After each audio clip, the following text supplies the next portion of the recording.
Good morning. We'll call today's Housing, Urban Development, and Zoning Committee meeting to order. Madam Clerk, please call the roll. Alderman Cone. Alderwoman Schweitzer. Alderwoman Keys. Here. Vice Chair Saunier. Alderman Browning. Present. Alderman Aldridge. Present. Chair Clark Hubbard. Alderman Cone. Vice Chair Saunier. We have 5 present. We have a quorum. Thank you. With that, I'll accept the motion to approve the minutes from Tuesday, October 7th, 2025. So moved. Second. It was moved by Alderman Aldridge and seconded by Alderwoman Keys that we approve the minutes from Tuesday, October 7th, 2025. Madam Clerk, please call the roll. Alderman Cone. Alderwoman Schweitzer. Alderwoman Keys. Aye. Vice Chair Saunier. Alderman Browning. Aye. Alderman Aldridge. Aye. Chair Clark Hubbard. Aye. Alderman Cone. Vice Chair Saunier. We have 5 aye votes. All right.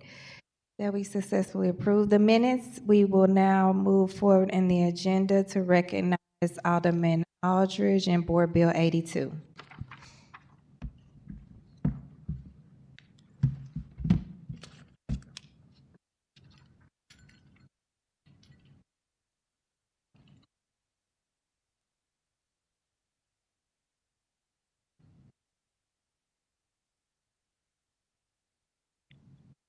Thank you, Madam Clerk and members of the committee.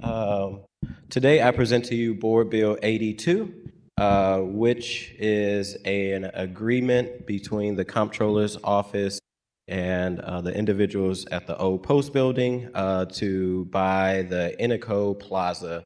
For most folks that are unaware of what Innico Plaza is, it sits right next to the St. Patrick Center and across the street from the Post Building.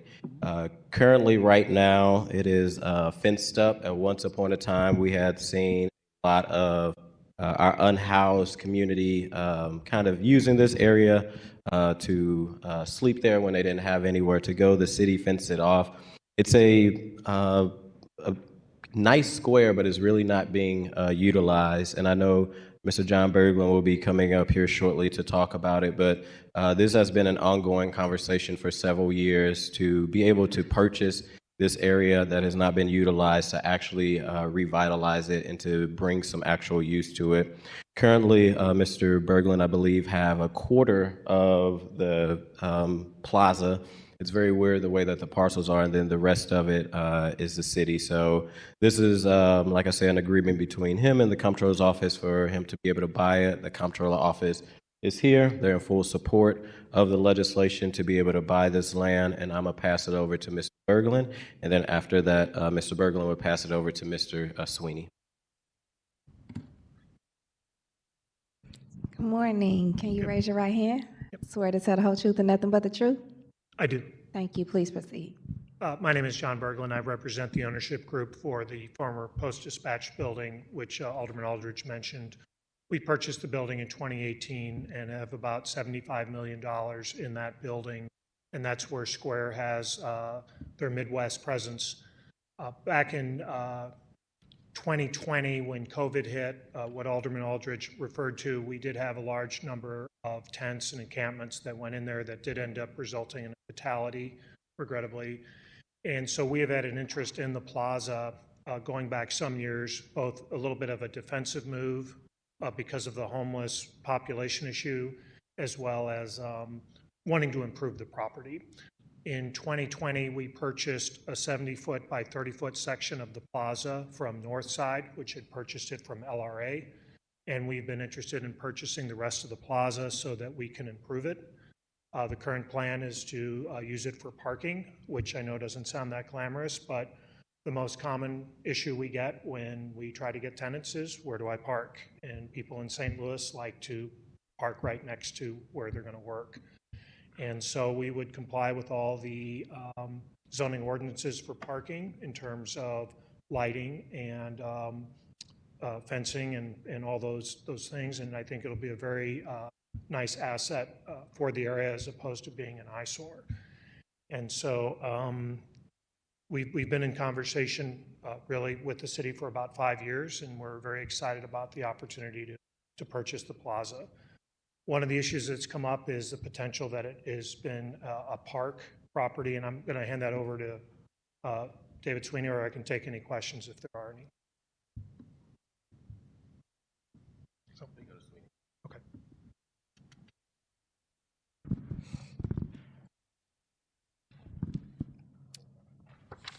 Swear to tell the whole truth and nothing but the truth? I do. Please proceed. Dave Sweeney with Lewis Rice. Yes, as far as the park, it's been held out as such for many years as Interco Plaza. However, it never legally became one. And to be a park, it needs to be done by ordinance. That was never performed. I have research I'm happy to share with anyone.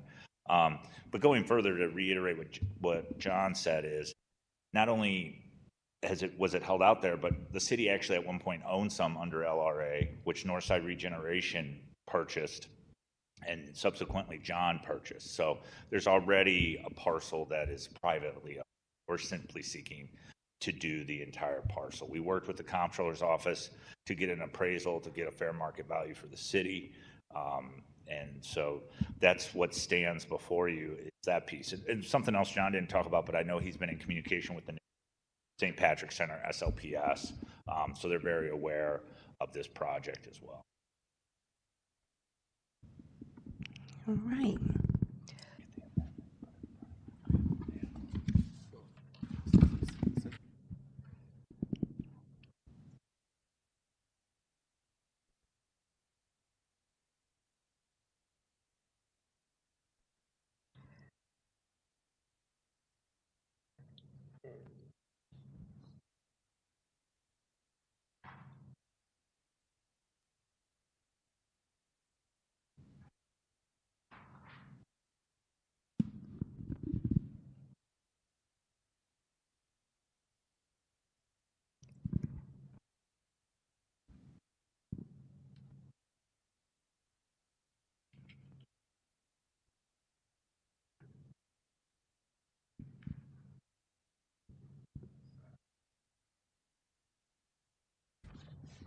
Sorry about that. Ready when you are, Madam Clerk. Madam Chairwoman.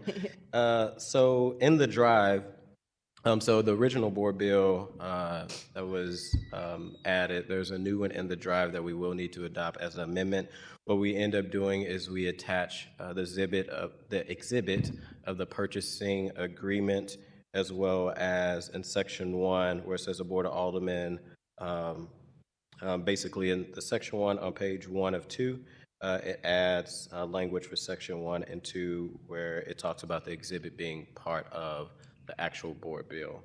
So we will need to make a motion to accept, I guess, amendment number 1, which will be adding the new exhibit, this purchase agreement that was worked on yesterday with the comptroller's office and the developer to make sure that this actual exhibit was part of the legislation.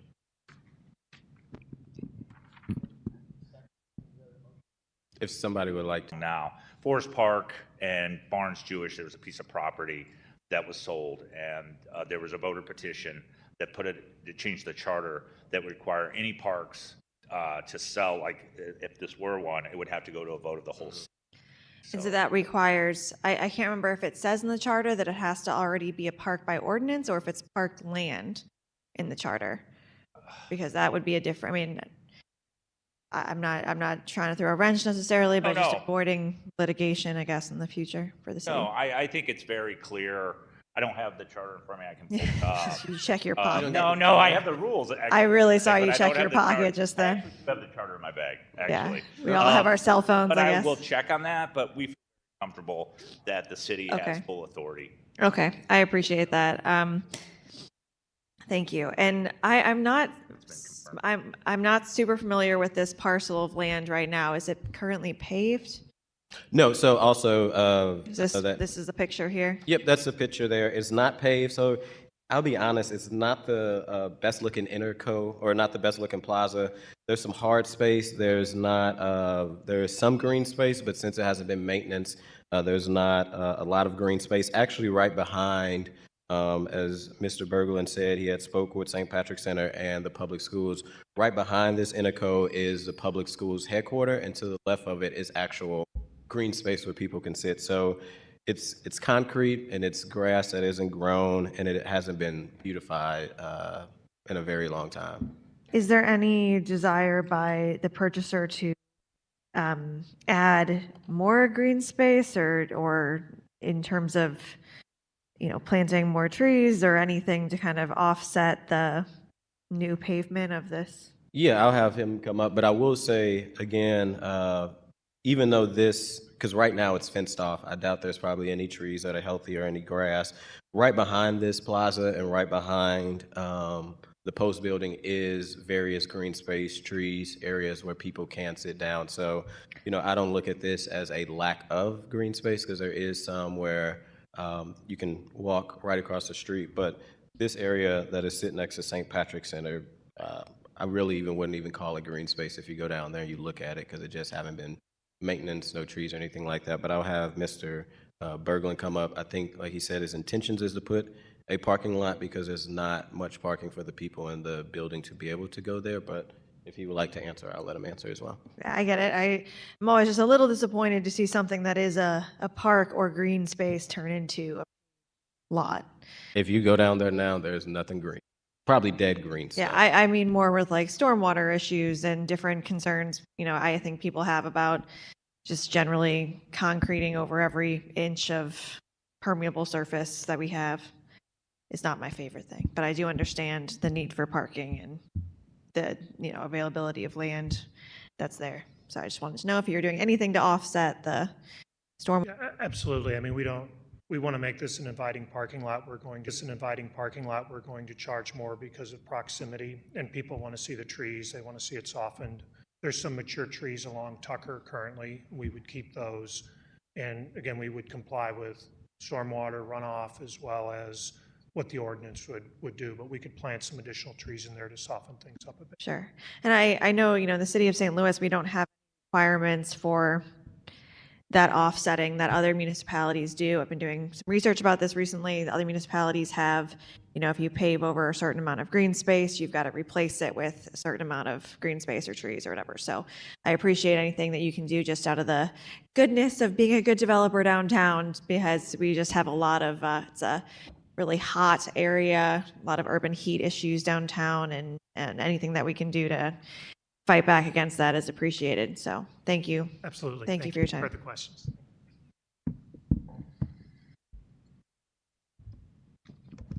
Alderwoman Keys, Thank you, Madam Chair. I have no questions. Thank you.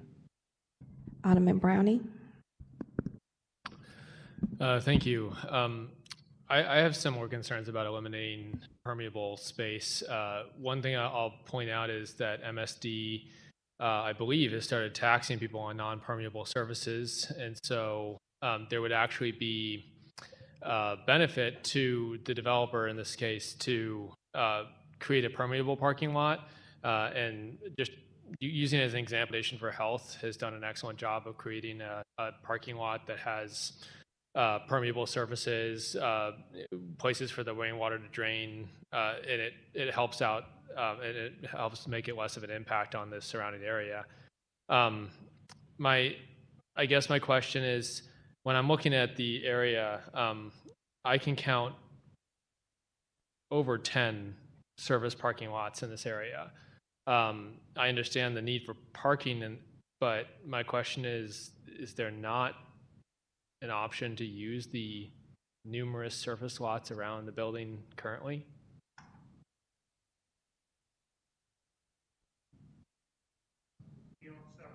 Lots, but not all of them. And so what we fight with every day is how many spaces per thousand, and if we are competitive with what's going on in the county, 3 per thousand, 4 per thousand. This will help us reach that goal. The best that I could offer is that compliance with the ordinance, as well as working with MSD on permeable spaces in terms of stormwater. I'm very familiar with those types of issues, and we want to have something inviting for the tenants of the building. Okay, yeah, that's understandable, and I understand there's been difficulties with the spot, which is why I'm leaning towards supporting this today, just because I think there does need to be something done with this spot in order to improve the area. But similar to my colleague, I'm a little bit disappointed to see it proposed as parking when we already struggle with too many surface lots downtown. But understanding that there's things to mitigate that, encouraging you to do so. The only other question I have about this is looking at the charter. What I'm reading is that it says basically which is principally used or held out for use as a public park. It doesn't mention an ordinance. So what I'd request on this is a legal opinion. I think I'd feel more comfortable with this proceeding if I understood if there was a legal opinion saying that there did not need to be a public vote, because otherwise I do think there should be. Yeah, so I know Mr. Sweeney spoke with the city councilor, and I know we can, and Nancy Walsh, we can get the legal opinion on the park element. This isn't a park, but just to make folks feel comfortable, we can make sure that that is provided. And if you could forward us that'd be great. The only other thing I guess I'll ask for is fine with moving this out of committee today, but before we perfect it, I'd want to have that in hand. We can work to hopefully get that before perfection. Right, thank you. And Vice Chair Sanye? All right, with that, Alderman Aldridge, we're going to close. Thank you, Madam Chair, members of the committee. I want to thank Mr. Berglund and the City Councilor Office for, that's not City Councilor, Comptroller's Office for working on this and coming together on this project. As someone who lived one downtown and represent this ward, I've seen how this area has not been utilized, how literally, if anybody go walk right now, for several days, if not years, we have had this area fenced off. I'm also not the biggest fan of a surface parking lot, but I think there's a lot of momentum that's happening in the old post building, especially as NGA comes in and they're constantly rapidly recruiting more and more people to be employees here in the city of St. Louis.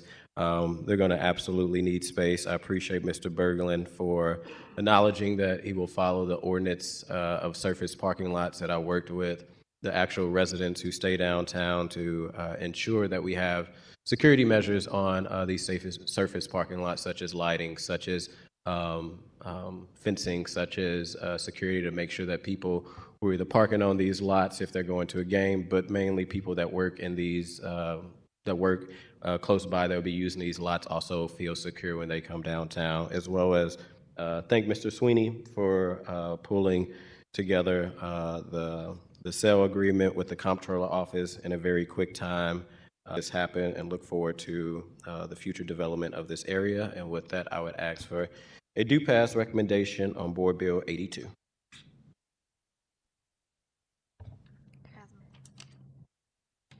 I'll accept the motion for us to pass Board Bill 82 as amended. Second. It was moved by Vice Chair Sanye and seconded by Alderwoman Keys. Madam Clerk, please call the roll. Alderman Cone. Alderwoman Schweitzer. Aye. Alderwoman Keys. Aye. Vice Chair Sonier. Aye. Alderman Browning. Alderman Aldridge. Aye. Chair Clark Hubbard. Aye. Alderman Cone. We have 6 aye votes. All right, congratulations. You successfully passed Board Bill 82 as amended. Alderwoman Cox Antwi, are you ready for Board Bill 63? Yes, Madam Chair. Can you all hear me okay? Yes. All right. Thank you, Madam Chair, members of the committee. Today, I am here to present Board Bill 63, which is a rezone bill for the 2800 block of McNair. This rezone was recommended from the Planning Commission in June of this year, and the reason for it is just to address clarifications on zoning with the property line. I do have today with me present in the room representatives from Planning and Zoning to answer any technical questions on this bill. But with that, I'll open to any questions from the committee. All right, to hear from Administrator. Okay.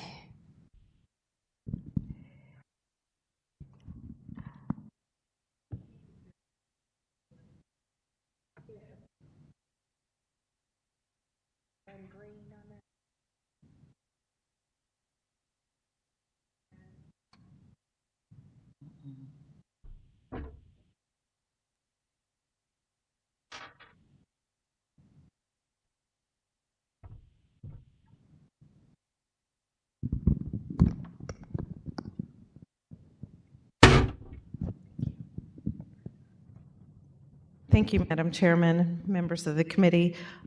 This is a simple boundary adjustment rezoning. You may remember that back in June, we had something similar on South Grand. This is in the Benton Park neighborhood.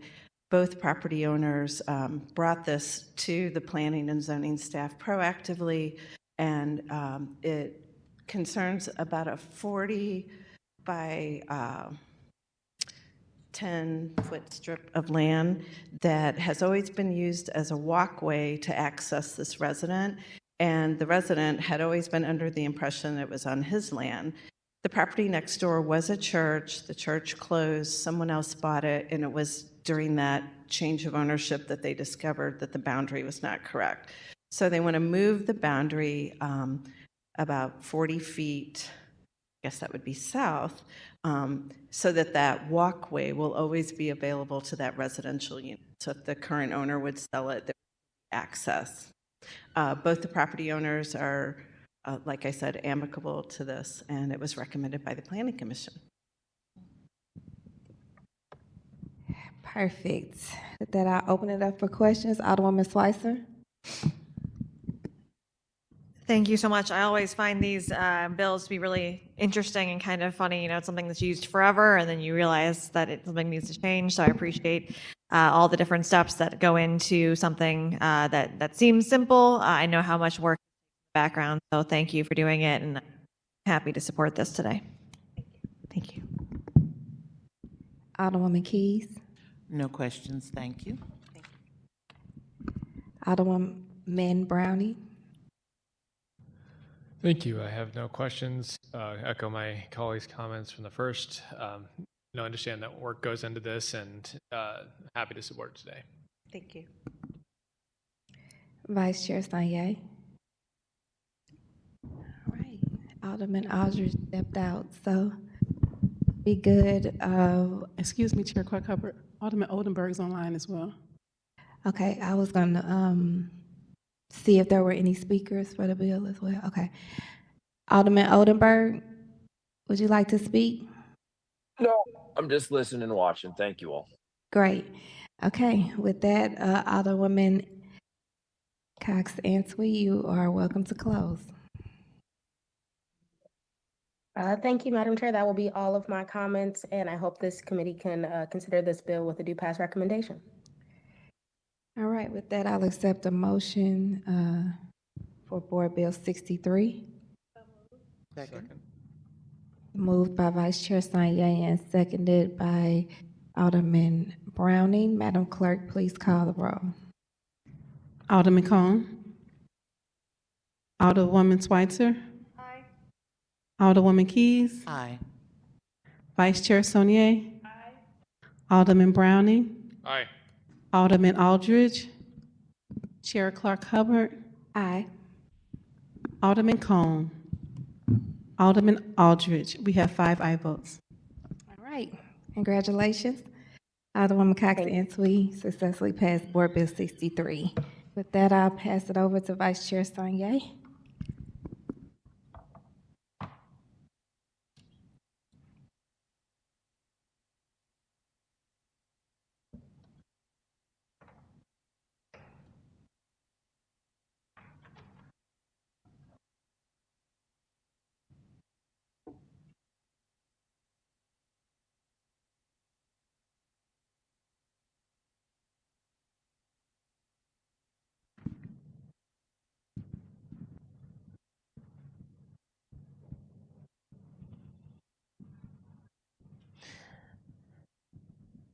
Alderwoman Clark Hubbard, you are recognized to speak to Board Bill 80.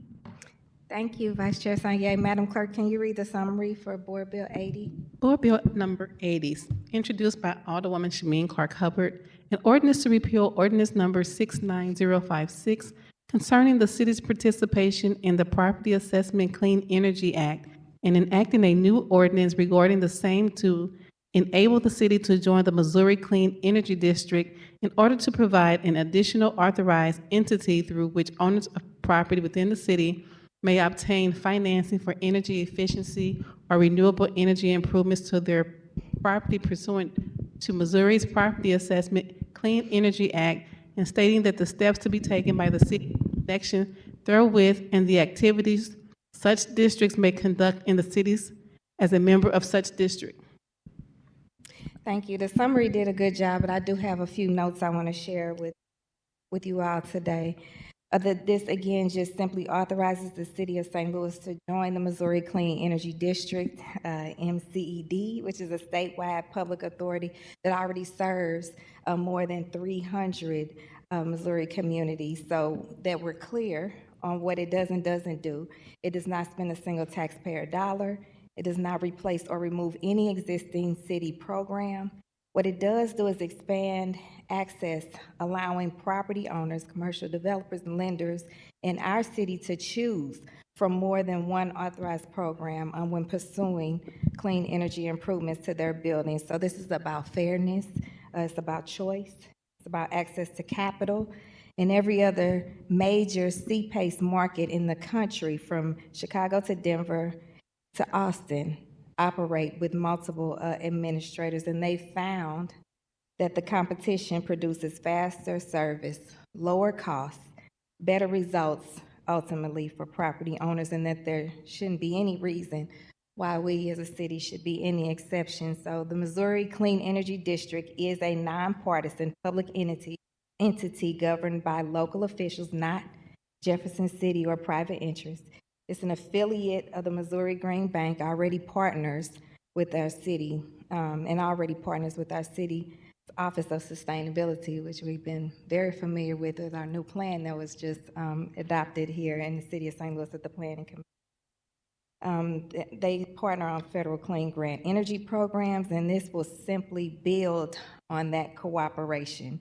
So now, at a time, the moment that we're all in and we all identify with in different ways down here, and we need to make sure that every tool is in a toolbox. I talk about that all the time. We can use this to modernize our building stock and reduce energy costs and track investments. So essentially promoting and incentivizing housing providers and developers, commercial properties here to address the already looming energy inequity here in the city of St. Louis by joining MCED, again, at this no-cost, common-sense way. It's a voluntary program, and I do have a couple of speakers here with me today, and then we'll be available to answer any additional questions you may have.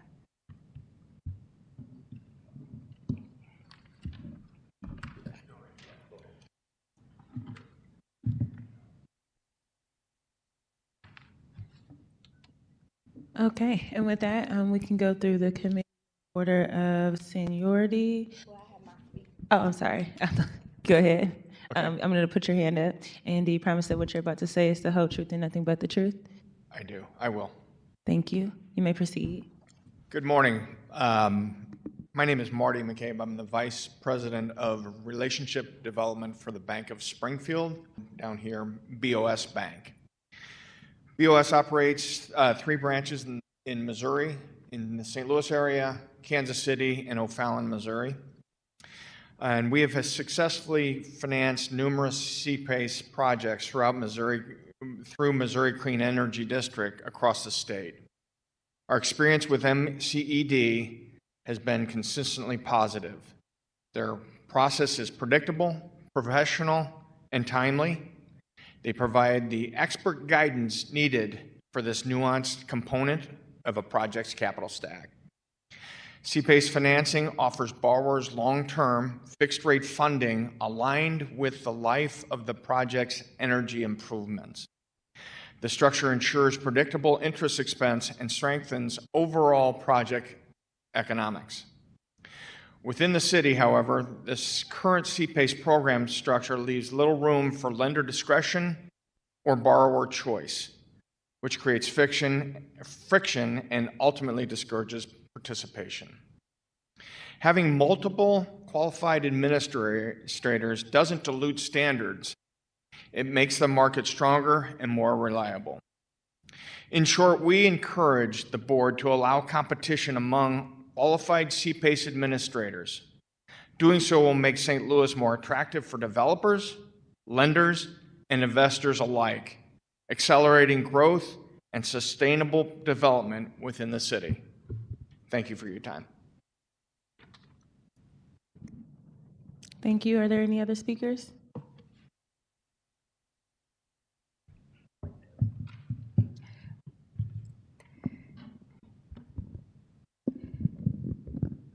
And I didn't know if there were anyone signed up to speak or in public. No one has signed up.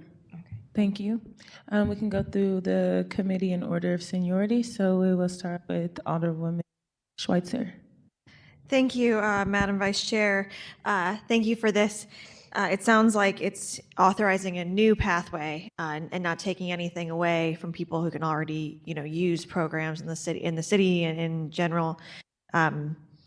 I've been looking at some of the information on the website, and it seems like a really important way to allow developers to take advantage of more clean energy programs. So something that I think we should be more open to. Is there a reason why this is coming in front of us now if the program was established in 20?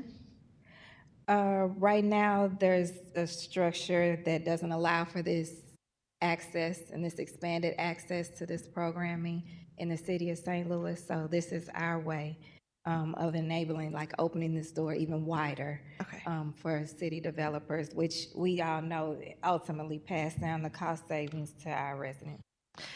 Well, wonderful. I look forward to supporting this today. Thank you. Thank you. Thank you, Alderwoman Keys. Thank you. I have no questions. Thank you, Alderman Browning. No questions. Thank you. Thank you, Alderman Aldridge. No questions. And I don't have any questions either, so you are recognized to close, Alderwoman. Thank you, Madam Vice Chair. Thank you to my colleagues. And with that, I would ask for your favorable consideration and a due pass recommendation for Board Bill 80. I make a motion we pass Board Bill 80 with a due pass recommendation. Second. It's been motioned by Alderman Aldridge, seconded by Alderwoman Keys, that we pass Board Bill 80 with a due pass recommendation. Madam Clerk, may you please call the roll? Alderman Cone. Alderwoman Schweitzer. Alderwoman Keys. Aye. Vice Chair Saunier. Aye. Alderman Browning. Aye. Alderman Aldridge. Aye. Chair Clark Hubbard. Alderman Cone. We have 6 aye votes. Thank you all for the support. With that, we'll move along in the agenda. Are there any resolutions for review? We have none. Any committee discussions? We have none. Any written testimony? We have 3 written testimony on Board Bill 80. They're in the J Drive. Okay, thank you. Does it say if they're in support or just as they're on board? In support, I'm sorry. In support, okay, thank you. Any announcements? All right, I move to excuse Alderman Cone for necessary absence. So move. Second. All in favor? Aye. And I make the motion that we adjourn. So move. Second. Previous row. All in favor? Aye. We are adjourned. Everyone have a blessed day.